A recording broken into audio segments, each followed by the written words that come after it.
Bonjour à tous, je, je fais cette vidéo en tant que quelqu'un qui transmet de l'éveillance.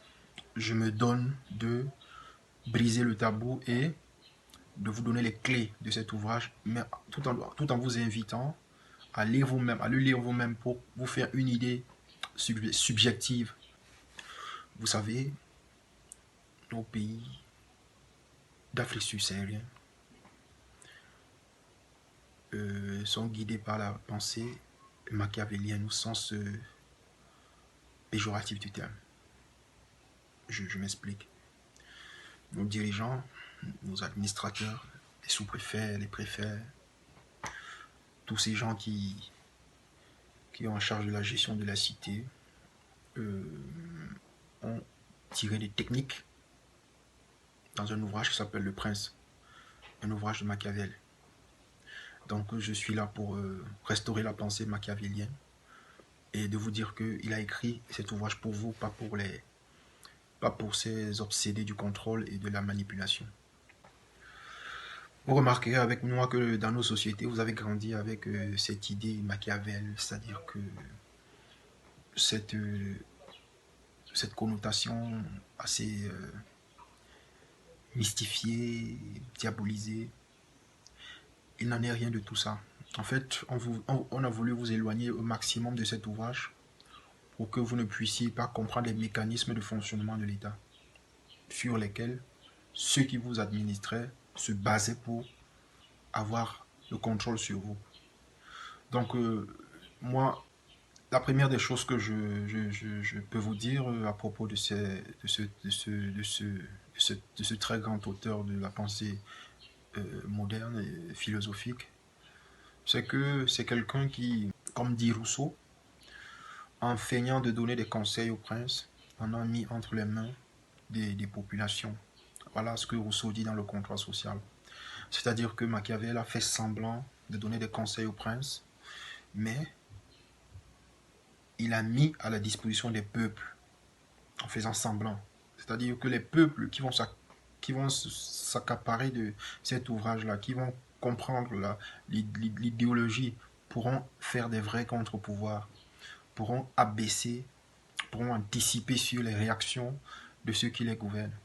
Donc, le monde n'a pas été créé dans notre pays ou en Afrique subsaharienne, le monde existe depuis et il y a eu des tyrannies, il y a eu des contrôles, il y a eu beaucoup d'assujettissements ailleurs, plus qu'ici. Donc nous ne sommes pas dans une impasse qui ne peut pas se relever, mais ça part d'une construction sur le plan intellectuel, moral et mental, et ceci concerne toutes les couches sociales. Alors, je commencerai déjà par présenter l'auteur, le personnage. Il faut comprendre que Nicolas Machiavel était un administrateur de la haute fonction dans la République de Florence. C'était en Italie, du XVIe siècle. C'était quelqu'un qui a eu des hautes fonctions au niveau de l'administration florentine et qui a été démis de ses fonctions pour parjure et a été même emprisonné pour cela. Parce qu'à l'époque, dans l'administration, on faisait on jurait de respecter des normes et puis après quand on constatait que vous aviez rompu le serment, vous faisiez la prison. Vous étiez condamné même à des lourdes peines. Donc c'est quelqu'un qui a eu la grâce après qu'un nouveau roi soit venu au trône. Puisque c'était à l'époque un rituel, quand un roi arrive, il gracie un seigneur, comme on disait à l'époque. Il gracie les prisonniers qui étaient là.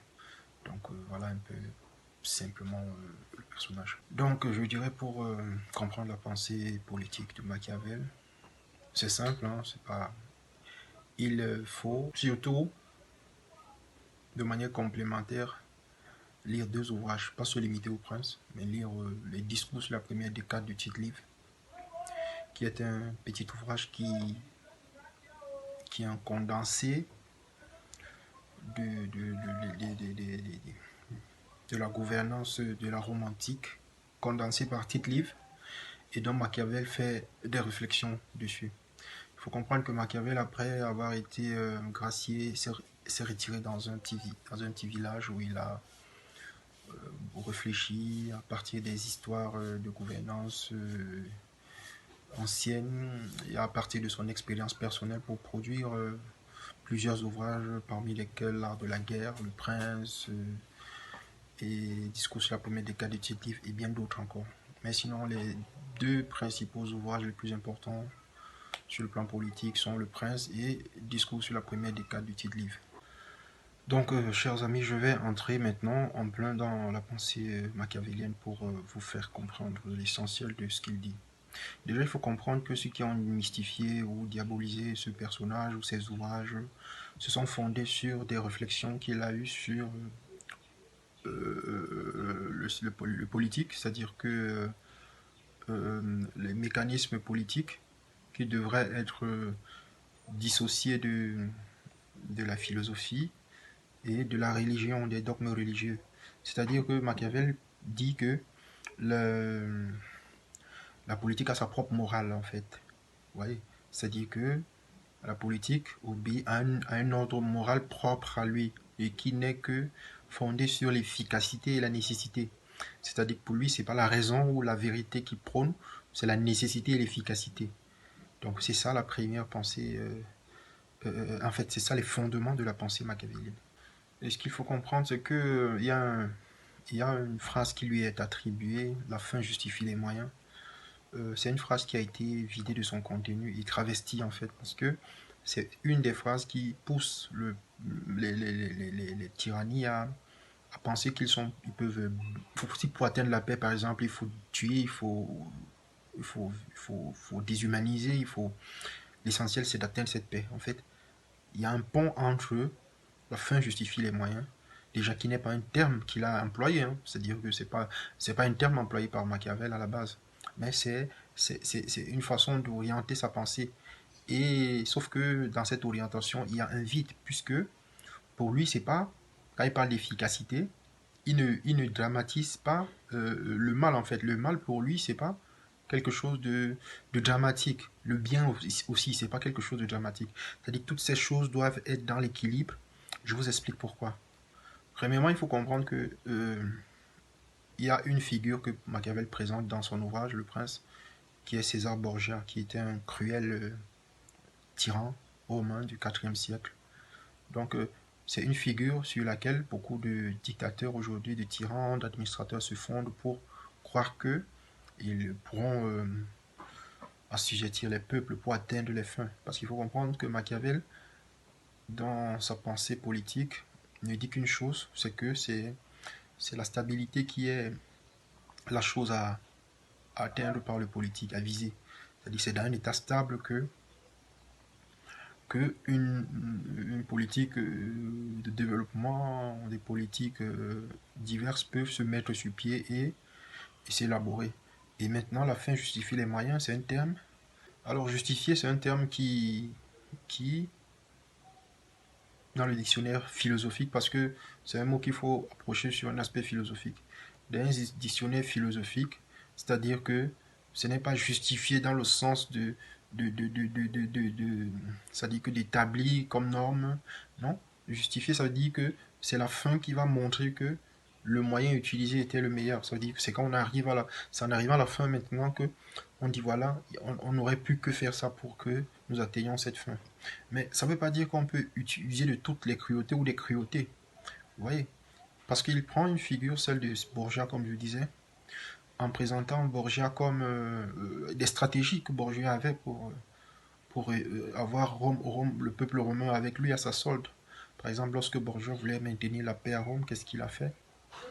À une époque où Rome était enclin aux troubles, aux désordres de toutes sortes, qu'est-ce que Borgia a fait? Borgia a nommé un général qui avait une très mauvaise réputation, qui s'appelait Mesrine, et il lui a chargé de remettre l'ordre dans Rome, quels que soient les moyens qu'il utilisait.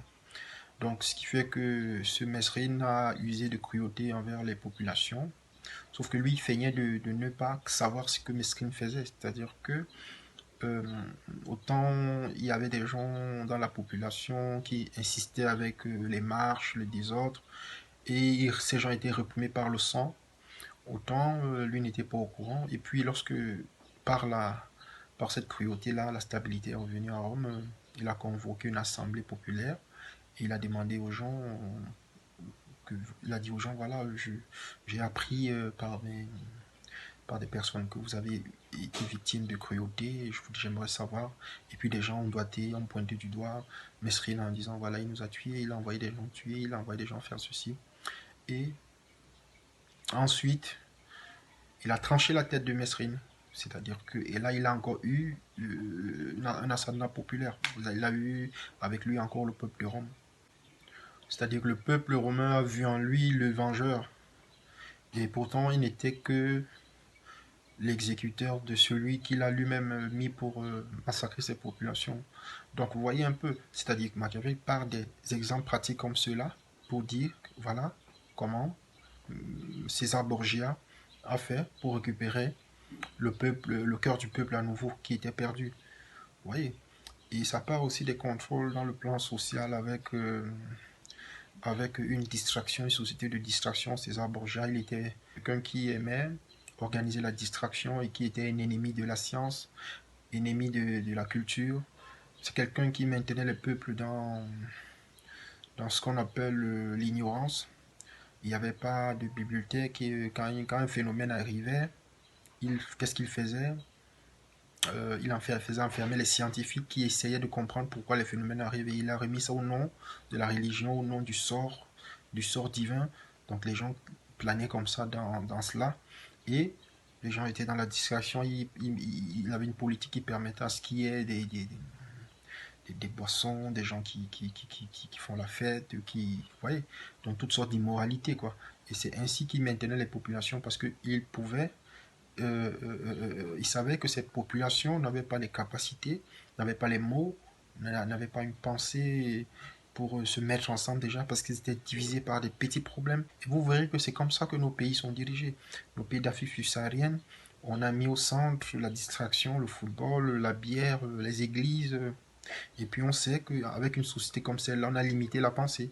C'est-à-dire que quelqu'un qui vit dans une société comme celle-là ne peut pas s'élever dans la pensée. Et ça, quelle que soit votre façon de voir, même s'il y a un éliminaire au sein de vous qui va vouloir vous amener à plus de réflexion, vous ne pourrez jamais comprendre parce que vous êtes englué dans un système. Donc c'est pour vous dire que la pensée de Machiavel est une très grande pensée parce qu'elle révèle déjà les tares des gouvernants. Parce que quand la figure de César Borgia est présentée et que c'est entre les mains des populations que cet ouvrage se trouve, ça pousse à quoi? Ça pousse les populations à comprendre comment les tyrans usent des méthodes pour, euh, pour contrôler, pour assujettir. Et les populations se remettent en caution, ils savent déjà les stratégies, et là maintenant peuvent faire des réels contre-pouvoirs. Donc vous convenez avec moi que il n'y a rien de plus édifiant sur le plan politique que cette pensée-là. Pourquoi? Parce que il faut comprendre, l'Occident s'est fondé sur cette pensée pour construire leur peuple, l'idéologie populaire. Parce que vous verrez que en Occident, les peuples, les sociétés sont construites de manière à ce que, au sein de ces sociétés, lorsque vous y vivez, vous soyez intelligent. C'est-à-dire qu'on a construit des sociétés intelligentes avec des citoyens libres. Et c'est cette liberté-là qui permet à ce que l'État puisse lui-même s'actualiser. Vous voyez? C'est-à-dire que la liberté, puisque Machiavel le dit, c'est lui qui le dit, il dit, la liberté n'est pas contraire à l'ordre. Parce que pour lui, il y a deux façons d'obtenir la stabilité. La première, c'est de rendre un peuple, transformer un peuple en matière plastique molle, comme dans nos États, où les peuples sont imbécilisés, sont réduits à des chèvreries. C'est comme c'est-à-dire c'est des gens qui... Donc, je vais aller maintenant dans le fond de la pensée machiavélienne. Machiavel, sa pensée, elle est unique, elle est simple, c'est de créer le surhomme, comme Nietzsche. C'est-à-dire que de sortir le peuple de la caverne de Platon, comme Platon, c'est-à-dire que c'est des pensées qui se rejoignent. C'est-à-dire que, qu'est-ce que Machiavel dit? Machiavel dit une chose, c'est que il n'existe pas de prince vertueux, il n'y a pas un prince qui va à lui seul avoir les vertus d'amour, qui va être quelqu'un qui a la compassion, qui non. Il dit ça, ça ne marche pas avec le prince. Le prince doit être un constructeur de remparts et de digues. Voilà le fond, voilà la pensée machiavélienne en elle-même. C'est-à-dire que le prince doit être un éveilleur, celui qui éveille. Parce qu'avec un peuple éveillé, et en étant celui qui conduit les institutions, c'est le peuple lui-même qui pourra être, en fonction des signaux, en fonction des antagonismes organisés, en fonction des oppositions d'idées dans le respect de l'autre. Vous voyez, en fonction de tous ces mouvements sociaux au sein d'un peuple en éveil, c'est ce qui permettra à ce que le prince puisse maintenir la stabilité parce que les colères seront être canalisées. Par exemple, des gens qui revendiquent ceci ont la liberté de revendiquer et d'autres qui revendiquent le contrôle, la liberté. Et maintenant, il y a les débats contradictoires, il y a les idées contradictoires, il y a les assemblées. Et maintenant, ça ressort là beaucoup de choses et beaucoup de choses que le prince maintenant utilise maintenant pour orienter, encadrer, pour donner un sens et pour construire. Donc, je conclurai en disant que euh, l'Europe, l'Occident, prépare ses populations à assujettir les nôtres.